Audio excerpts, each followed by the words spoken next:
Fellow citizens, I presume you all know who I am. I am humble Abraham Lincoln.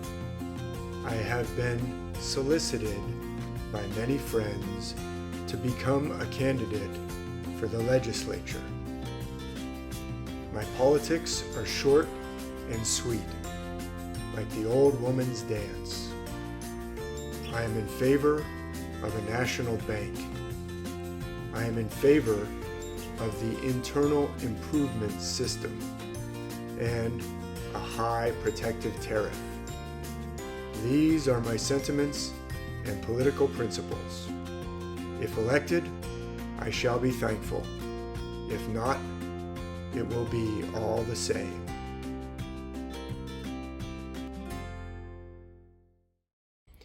This is a perfect encapsulation of political principles that every citizen of the United States should understand, but really every citizen of any nation should understand what Abraham Lincoln said in that speech. He said his politics are short and sweet, like the old woman's dance. I guess at a wedding, an old woman's asked to get up and do a little dance, and she says, okay. And she gives a few moves and sits back down and says, there it is. And so he says, I am in favor of a national bank, the internal improvement system, and a high protective tariff. That's it. That's the three most important things, and they're so important today that I'd like to just talk about them. Number one, he's in favor of a national bank. This was a huge battle at the early days of the United States. The most important one that he lists first, that belongs to the nation, he sees this as a national issue, is the issuance of credit. A bank is there to provide one thing. The water company is there to provide one thing, water. The electric company, if we had electricity at that time, was there to provide one thing, electricity. The bank is like the water company and the electrical company. It is a critical part of the nation's infrastructure. It does not provide water. It does not provide electricity. It provides credit. And he says that function should belong to the nation, a national bank, not privatized. And that battle was like a battle to the death between those who wanted to give the credit function to private interests like Wall Street, or to have a national bank. You see, there have been times when credit is issued at literally 40% interest. 40% interest. Just imagine if you had to borrow a home loan or a loan for your farm at 40% interest. You think you'd ever pay that off? Who could afford such an interest rate?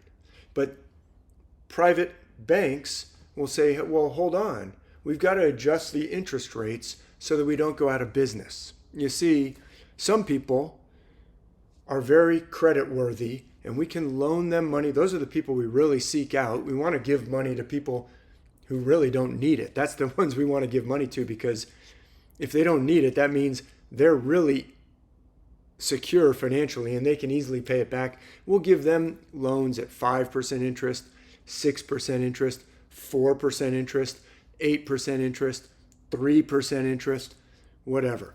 But people who are struggling, we know that a good percentage of those might not pay us back. So we have to up the interest rates so that we can stay in business. Because if we loan to 100 people and 25 of them don't pay us back, then the 75 who do pay us back, they've got to cover those 25 or we'll be out of business. We're not in the business of giving money away and not getting it back, because we'll go out of business as a private firm. So we've got to adjust the interest rates. If we think that 25 people won't pay us back, we need to charge, I don't know, they've got formulas to figure out, well, we got to charge 20% interest on everybody because the 75 are paying for the 25 who up and run away, and we're not able to find them or get anything back of value out of that loan. And so we just have to, in order to stay in business. Is there anything wrong with a business running their business in order to stay in business? No, you have to. No business can afford to run at a loss year after year, or else they'll what? Go out of business. So businesses have to stay in business. We understand that. But guess what? The government that creates the money does not operate on those same principles. The government does not have to stay in business in order to have enough money. That's a lie that is propagated by people who want to privatize things that properly belong to the government, including bankers who say, wait a minute, if the government is in the business of handing out loans at interest rates below what the private sector could handle, below what the private companies, private banks could afford to lend at and still stay in business, then we're going to go out of business. Because if I'm trying to get a home loan and I go to my local private bank and they say, well, we'll loan to you for 12%. And I say, that's going to be hard. I wonder if we can do it. Let me look at my budget. And the government says, we have an interest in having more farmers in this country. I will loan to you for 5%. And I go, 5%? He's offering me 12%. You're offering me a loan at 5%? Who do you think I'm going to go with? Of course, the 5%. So the national bank can come to me and say, it is in our best interest to enable farmers because we want more bread in our nation. We want more milk in our nation. We want more steaks and cows and pigs and chickens and whatever else. We're going to loan to you at 5%. And if some of those farms go out of business, guess what? The government is not going to go out of business. They create the money. They have the power to issue credit because they're the sovereign issuer of the money. They can create that credit. The bank is actually acting as their deputy when they create credit. They're given a license to create money. It's like they're given a money-making machine. It's a really good business to be a bank. When you get a bank charter, the government hands you a machine, metaphorically speaking, that can print money. Wonderful. That's a great business to have. But they still have to stay in business. So they might say, based on your credit risk, I can only afford to loan it to you for 12%. And the federal government can come along with a national bank that Abraham Lincoln was talking about and say, we'll give it to you for 5% because we're not really worried about staying in business. We're worried about uplifting the economy. Now, that doesn't mean that the government needs to do every single thing. The government doesn't need to make burritos and put all the burrito restaurants out of business, but there are certain things that are proper for the government to provide, and those certain things include infrastructure. And infrastructure includes things like waterworks. We don't want water, clean water, to be sold at whatever the water, private water companies can afford to sell it to you at, like what they can get. Infrastructure, the basics of society, we want that to be provided to everybody at as low a cost as possible because that's good for the whole society. If the whole society can get access to clean water, access to good roads, that's why the freeway system built up the wealth of this nation when in the 1950s, President Eisenhower created the interstate system. It's not toll roads everywhere. It's provided at a loss. It's provided, the government paves Highway 5 or Highway 95, Interstate 5, Interstate 95, I-80, and keeps it maintained without charging a toll And they're basically running it at a loss. They're providing it to you. They're not saying every 5 miles you got to pay $5 to ride on this freeway. There's some people who would like that. If they could be the ones collecting the $5, they'd get rich indeed. But if the government can provide that freeway actually at a loss to the government, that's a benefit, that's a gain to the country, because now all those businesses are driving on those roads for less money than it would cost if they were to just sell that road off to a private road owner who then can charge tolls to keep the road in business. And that's what the private bank versus the national bank question that Abraham Lincoln put first. He only elaborates 3 principles, short and sweet, like the old woman's dance. And number 1, a national bank, because providing credit is even more important than providing a freeway system, than providing a water system. That is number 1, because credit is how you build businesses.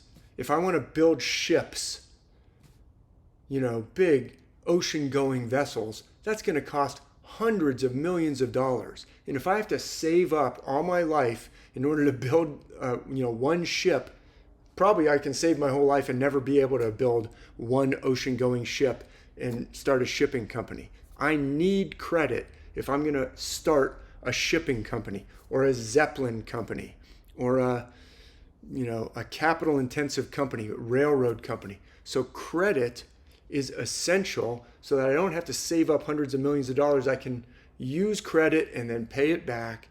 And if the government can provide credit as part of the infrastructure for less cost than private banks, yes, the private bankers won't get to make as much money, but the whole nation will be uplifted. And that is what humble Abraham Lincoln was talking about. And let's talk about that word humble, by the way.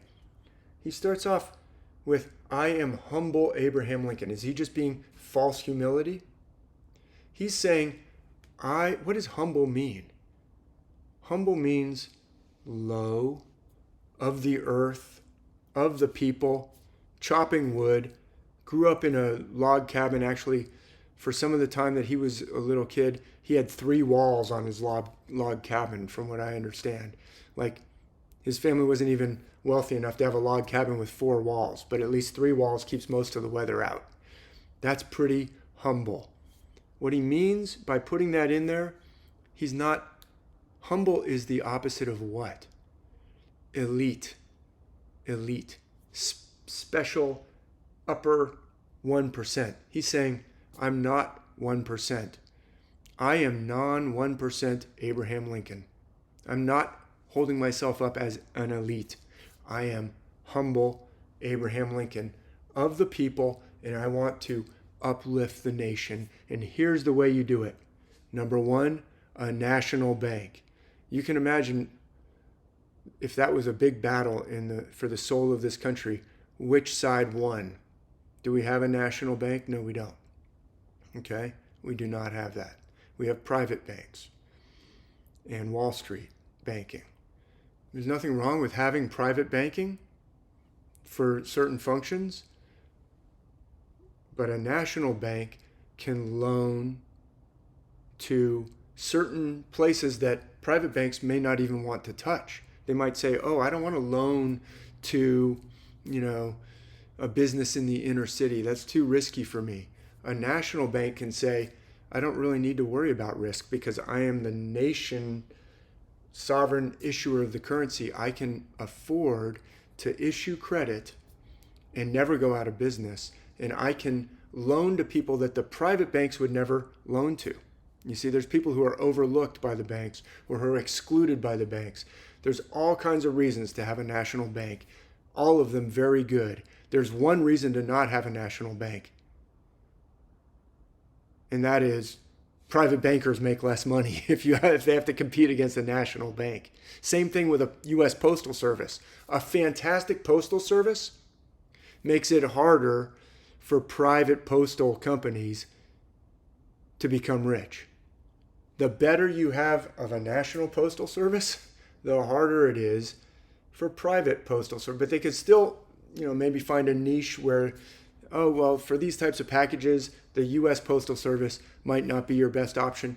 But if they have to compete against a really good postal service, they're going to make less money.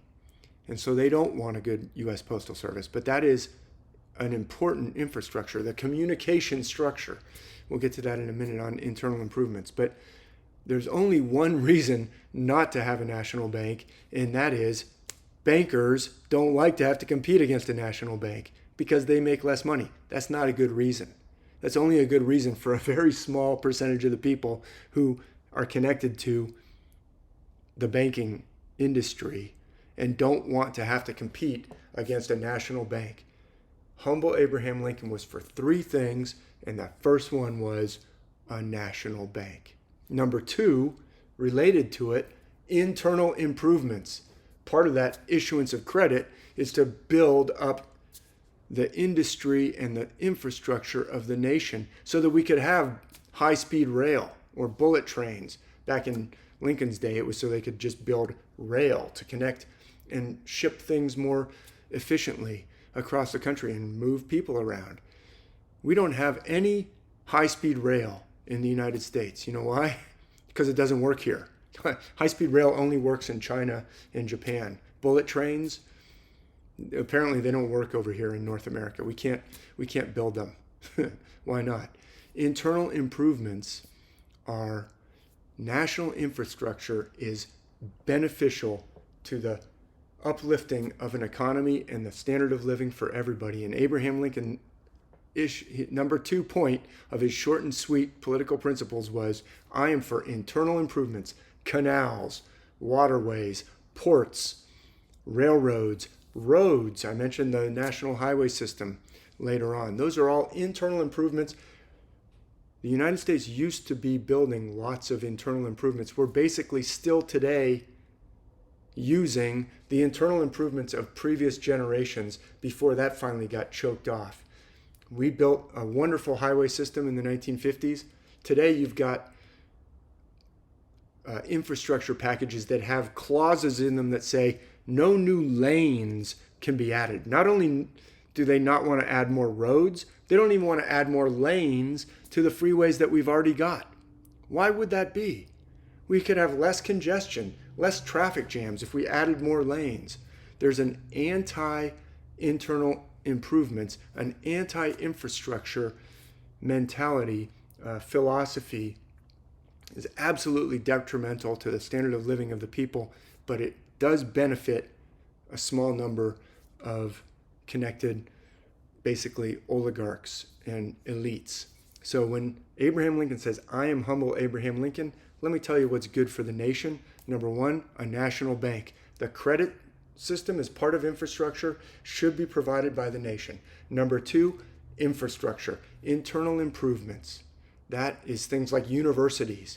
Universities should be provided for as cheaply as possible. Public universities. The University of California, when it was chartered, has in its charter, shall be free for citizens of California for as long as we can make that happen. Qualified citizens. You still have to get in, but once you get in, it's free, or it can be held, the cost of that university can be held to as low as possible, below the market rates, because you don't have to stay in business if you are funded by a system of internal improvements. That is the proper usage of government funding, is to build up the infrastructure in order to create more engineers. If we have more universities, there's more opportunity for children who have talents to become an engineer to actually be able to go develop those talents and then thrive as an engineer out in society and build bridges or build railroads or build locomotives or build ships or build high-speed rails or whatever. That is in the best interest of the nation, to have an education infrastructure that costs as little as possible. But guess what? The student loan industry doesn't like that idea. If we have a university system where all the public universities are basically free, if you want to go to, a private school like Harvard or Yale, for certain prestige purposes or whatever, go ahead. If you want to pay $25,000 or $50,000 a year at a private school, go ahead. But there's always a public option that's virtually free. That is going to put a lot of the student loan industry, this horrific student loan industry that wasn't even really there when I was going through. I went to the U.S. Military Academy, so I didn't have to get a student loan. But my friends who went to the University of California system were paying basically like $500 a year in tuition, like an amount that you could cover by working as a waiter on the side while you were going to college. So that internal infrastructure is part of Abraham Lincoln's three things. Number one, national system of credit. Number two, internal improvements. And what about the communication system? Have you ever thought about how just hideous your the cell phone setup is today? That's all part of what should be properly infrastructure.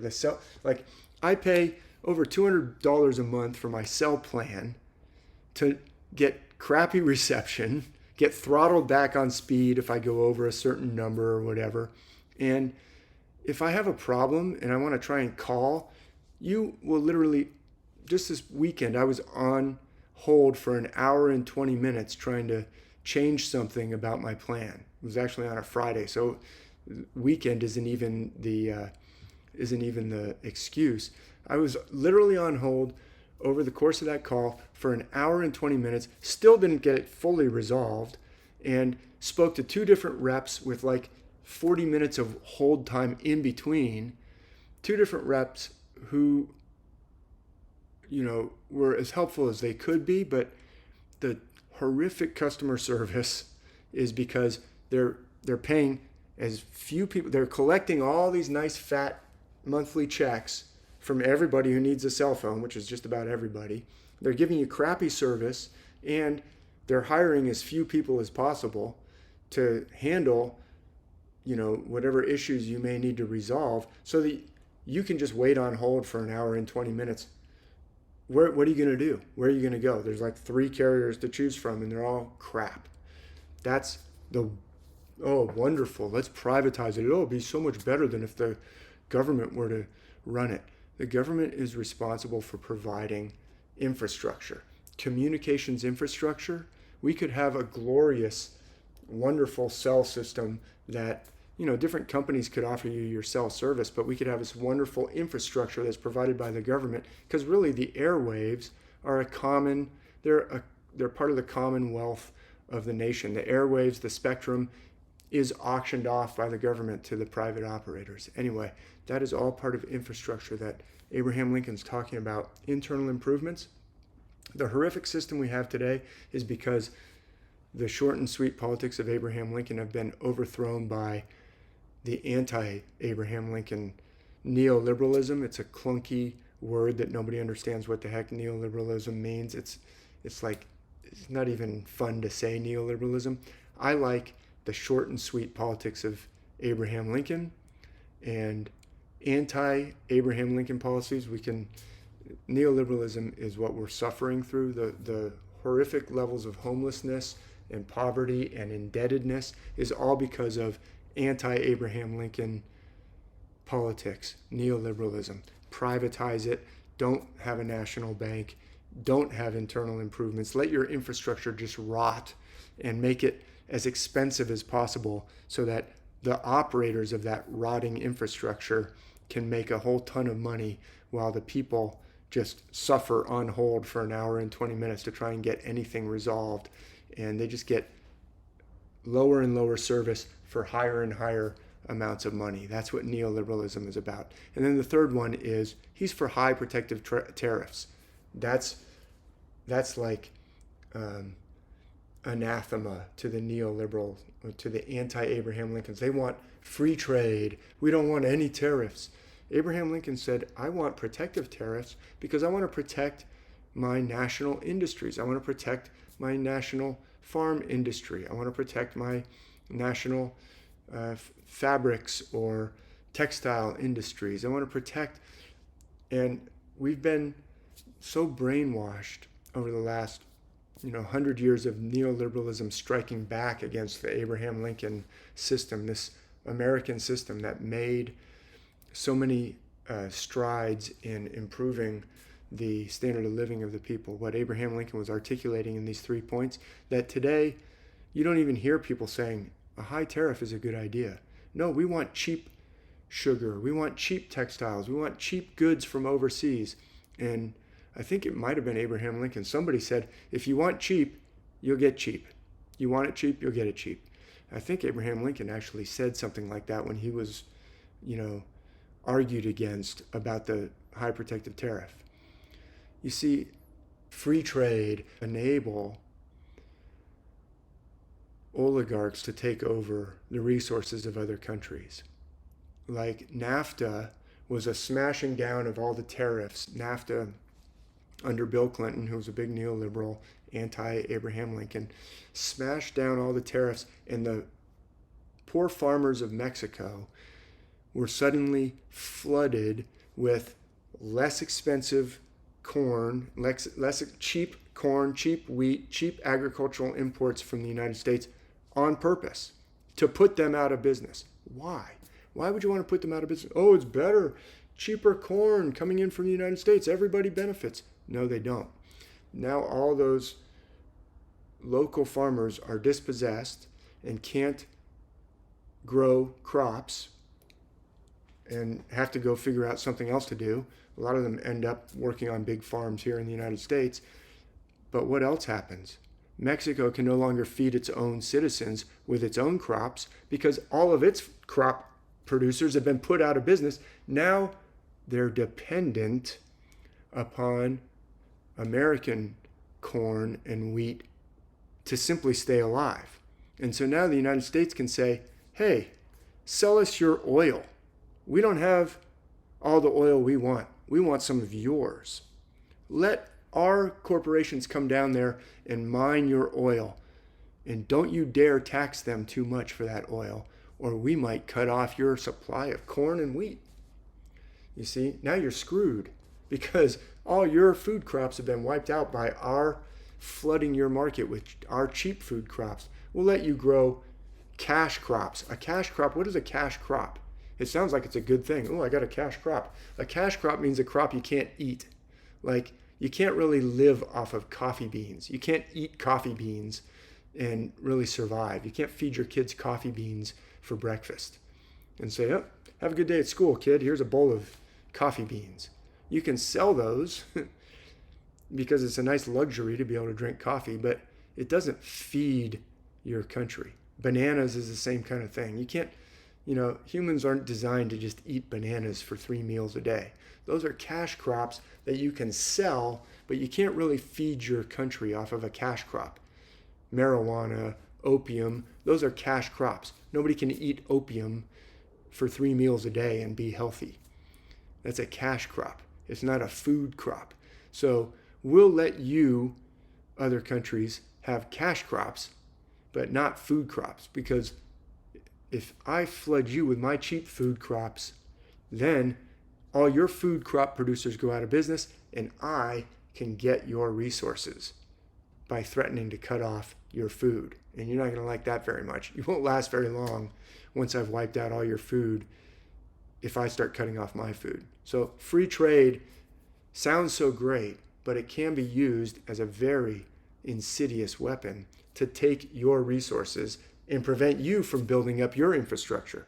So high tariffs are seen as evil. Oh my gosh, they're using tariffs. They're keeping us out. What's the matter with them? They're not going to let us smash down their tariffs, wipe out their local industries, and take all their resources and not let them have internal improvements. That's why Abraham Lincoln was for internal improvements and high tariffs. So he says, I'm for 3 things. Number 1, a national bank. That's so important, it gets its own sentence. And then number 2, internal improvements, and linked to that, high tariffs. Because high tariffs protect my internal improvements. It takes a little bit of explanation as to why high tariffs protect your internal improvements. They do. You see, quote unquote third world nations, what used to be called third world nations or developing nations, they can't build internal improvements if their tariffs are smashed down and the international free trade, the other countries that have already built themselves up through this good system will come in and take away your resources. Now you're not going to be able to afford internal improvements. You're not going to be able to fund internal improvements. We're going to get you dependent on us, and we'll even get you dependent on our dollar. We're going to make you dependent on us for credit. We're going to take away your national bank function. Anywhere there's a national bank function, the purveyors or the proponents of the non-national bank system are going to go in there and try and smash it. And that's one of the reasons why they hate China so much, because China has preserved its own national bank so that it can fund infrastructure developments and internal improvements. That's why they've got so much high-speed rail all over China. It's not that the United States can't build high-speed rail. It's that we blew up the Lincoln system a long time ago. Or we'd have wonderful, I'd love to be able to just hop on a high-speed bullet train and shoot, jet over to Las Vegas in an hour instead of driving for 6 hours. That'd be wonderful. Or, shoot up to San Francisco or down to Los Angeles or across to, Philadelphia or whatever. It would make all those cities more thriving, and it would bring up the standard of living for everybody if we had better internal improvements, infrastructure, national credit, and protective tariffs, like Abraham Lincoln argued. So that little speech, 3 little things, short and sweet, like the old woman's dance, there's so much in there, so much in there. And I think our politics, we should all strive to have our politics be short and sweet, like the old woman's dance, as Abraham Lincoln explained to us. Humble Abraham Lincoln, anti-elite. This is the anti-elite policy. This is how you bring everybody up. If you want to have oligarchies of self-styled elites, then you smash down these 3 things. But if you want to have a country that lifts up the standard of living for everybody and makes everybody's lifestyle better and thrive more, then you go with the policies of humble Abraham Lincoln.